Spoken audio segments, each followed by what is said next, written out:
अस्सलाम वालेकुम and hi everyone. DJ traveller एक दफ़ा फिर से आपकी खिदमत में हाज़िर है। यार टाइम शॉर्ट होने की वजह से आई एम सॉरी, मेरे पास टाइम नहीं होता व्लॉग बनाने का, बिकॉज़ मैं भी रिसेंटली पाकिस्तान से आया हूँ, तो उसकी वजह से जो है वो सेटअप बनाने में थोड़ा टाइम लगेगा। अच्छा, जो मेन टॉपिक्स हैं जिसके बारे में आज हम बात करने वाले हैं वो ज़रूरी है, क्योंकि बहुत से लोगों के मैसेजेस आ रहे हैं वीज़ों के बारे में कि यार वीज़ों का क्या सिचुएशन है। ये पहला टॉपिक है जो हम डिस्कस करेंगे।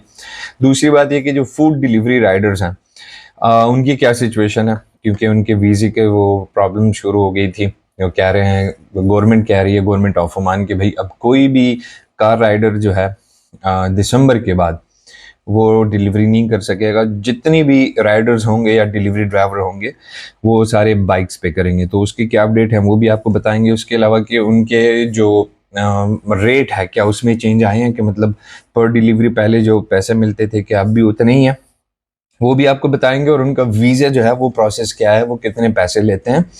दूसरा जो है वो एमनेस्टी स्कीम जो इस दिसंबर में ख़त्म हो रही है। गवर्नमेंट ने ये उन लोगों के लिए एक फैसिलिटी दी थी कि अगर किसी के वीज़े ख़त्म हैं या ब्लॉक है तो उनके लिए एक स्कीम निकाली थी, उसके बारे में भी बात करेंगे। And at the end of the video हम जनाब मोहसिन नकवी साहब से एक रिक्वेस्ट करेंगे। वो रिक्वेस्ट क्या है वो भी आपको बताते हैं।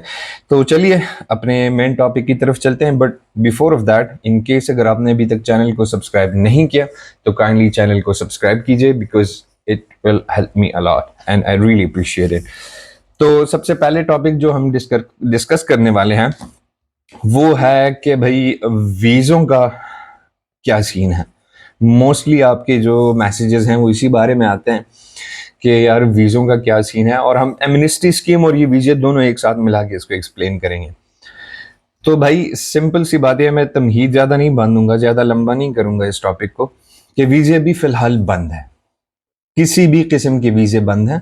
मेरे ख्याल से सिर्फ फैमिली वीज़े जो हैं वो अलाउ है, और दूसरा ये कि जो एक क्लास वीज़े जिनको कहते हैं, मतलब डॉक्टर्स, इंजीनियर या प्रोफेसर्स, इस टाइप के जो वीज़े हैं वो अभी तक खुले हैं, लेकिन वो बहुत कम लोगों के लिए। आपको पता है जितने भी लोग वीज़ों का पूछ रहे हैं ऑब्वियसली वो लेबर वीज़े का पूछ रहे हैं। तो वीज़े तो अभी फ़िलहाल बंद है। और वो क्यों बंद है? क्योंकि ओमान ने एक स्कीम निकाली थी, एमनेस्टी स्कीम। जनवरी में स्टार्ट हुआ था इस साल के। उन्होंने 6 महीने दिए थे कि भाई जिन जिन की वीज़े ख़त्म हैं या ब्लॉक हैं वो अगर जाना चाहें तो बगैर किसी फ़ाइन के जा सकते हैं। अगर वो वीज़े रिन्यू कराना चाहें, अपने स्पॉन्सर को चेंज करना चाहें, किसी और से वीज़ा लेना चाहें तो वो ईजिली कर सकते हैं।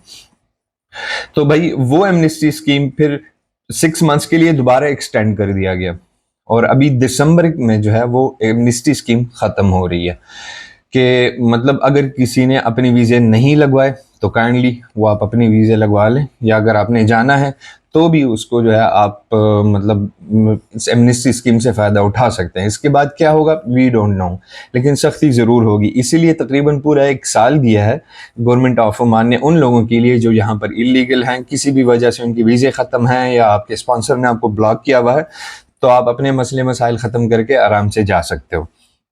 अब बात यह है कि जो सुनने में आ रहा है कि ओमान या जो गल्फ कंट्रीज़ हैं वो एक ऐसा वीज़ा निकाल रही हैं कि जैसे शेंजन वीज़ा है यूरोपियन कंट्री का, कि अगर आपको एक यूरोपियन कंट्री का वीज़ा मिलता है तो आप बहुत सी कंट्रीज़, मतलब 28-29 कंट्रीज़ हैं यूरोपियन की, शेंजन में आप घूम सकते हो।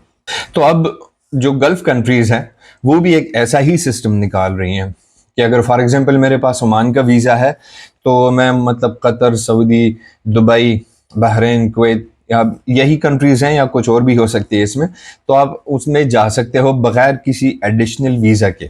मतलब आपको कोई और वीज़ा लेने की ज़रूरत नहीं है, आप इजीली वहाँ जा सकते हो। लेकिन अभी ये कंफर्म नहीं है कि वो कब से ये स्टार्ट करेंगे। उसके लिए अगर आप चाहें तो आप इनकी वेबसाइट gccvisa.com, gccvisa.com, आप वहाँ पे जाकर इसके बारे में इंफॉर्मेशन ले सकते हैं। जो हमारा सेकंड टॉपिक है वो ये कि जो फूड डिलीवरी राइडर्स हैं, जैसे तलबा राइडर्स भी उनको कहते हैं, खिदमा कंपनी में जो काम करते हैं राइडर्स, उनके लिए ये अपडेट है कि भाई इस दिसंबर के बाद कार राइडर्स अलाउ नहीं होंगे डिलीवरी करने के लिए। जितने भी राइडर्स होंगे उनके पास लाजमी बाइक होनी चाहिए, बाइक का लाइसेंस।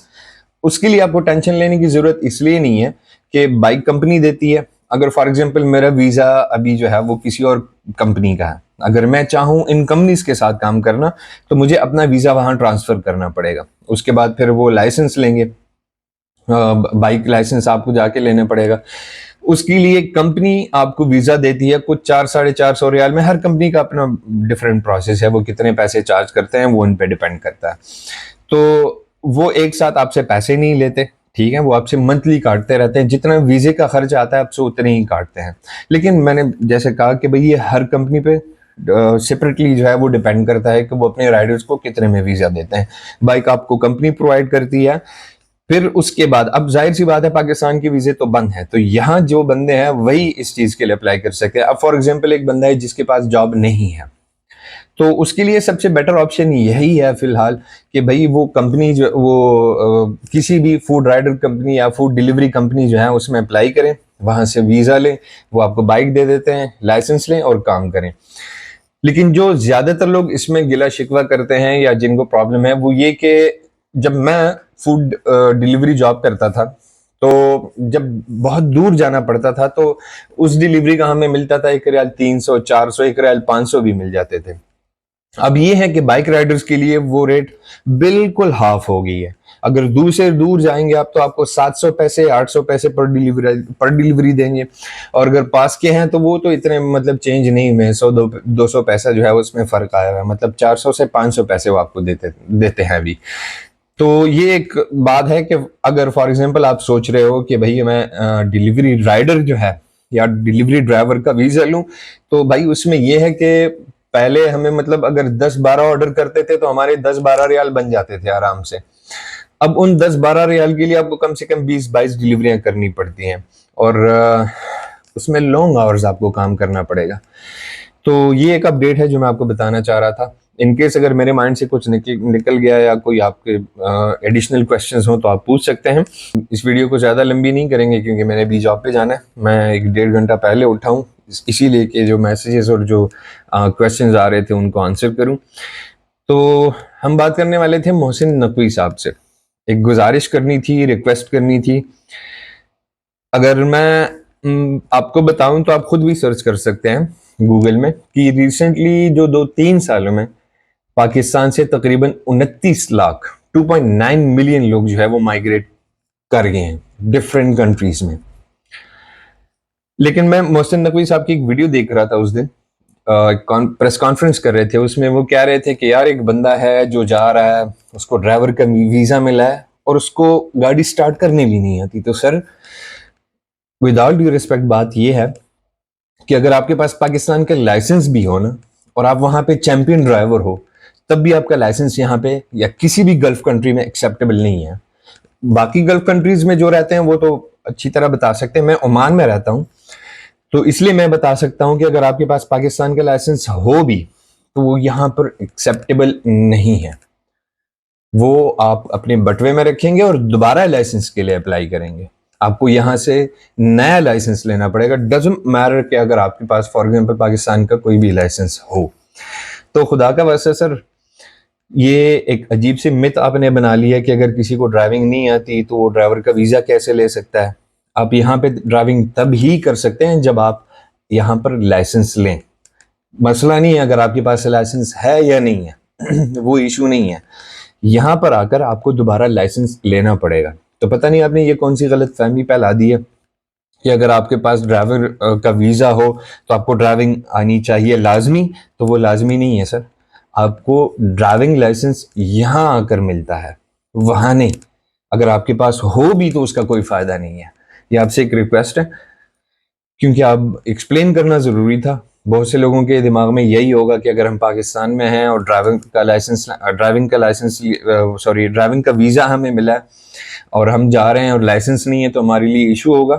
तो फॉर गॉड सेक, ये कोई मिथ आपने बना लिया है कि अगर आपको ड्राइवर का वीज़ा मिला है तो आपके पास लाइसेंस होना भी ज़रूरी है। तो वो ज़रूरी हरगिज़ नहीं है। और मेरे ख्याल से जो इतने लोग माइग्रेट हो रहे हैं पाकिस्तान से, तो बस इन्हीं बातों की वजह से अब जो है उनको अपलोड किया जा रहा है कि लोगों को मतलब डिस्करेज कर दिया जाए और वो पाकिस्तान छोड़ के ना जाएं। तो अगर पाकिस्तान में लाइफ अच्छी होती तो कोई भी छोड़ के ना जाता। कौन मतलब अपने माँ बाप, बच्चों से, बहन भाइयों से दूर जाता है। यहाँ पर स्पेशली जो गल्फ कंट्रीज में रहते हैं वो कसम से मस्ती में नहीं जीते, वो दिन काट काट के जीते हैं। मैं मतलब यहाँ पर अगर 100% में से देखें तो 5% लोग ऐसे होंगे जिनके पास अच्छी जॉब होगी और अच्छी इनकम होगी, अदरवाइज 95% लोग यहाँ पर मजदूरी करते हैं। और यहाँ की गर्मी, जिन्होंने मजदूरी की है उनको पता होगा कि यहाँ की गर्मी कैसे होती है, इस धूप में और इन मुश्किलात से होकर वो गुजरते हैं। तो बराए मेहरबानी आप इस मिथ को ख़त्म कीजिए, और यही आपसे एक रिक्वेस्ट है। इन केस अगर कोई भी बात मेरे माइंड से जो है निकल गई हो या मैंने एक्सप्लेन नहीं किया हो तो आप बराए मेहरबानी मुझे कमेंट में बताइए, या मेरे इंस्टा पे आप मुझे मैसेज कर सकते हैं। मैं थोड़ा जल्दी में, जैसे मैंने आपको कहा, इसलिए हूँ कि because I have to go for my job. और ज़िंदगी रही इंशाल्लाह तो फिर मिलेंगे एक अगले व्लॉग में। Till then take a very good care of yourself. Bye bye.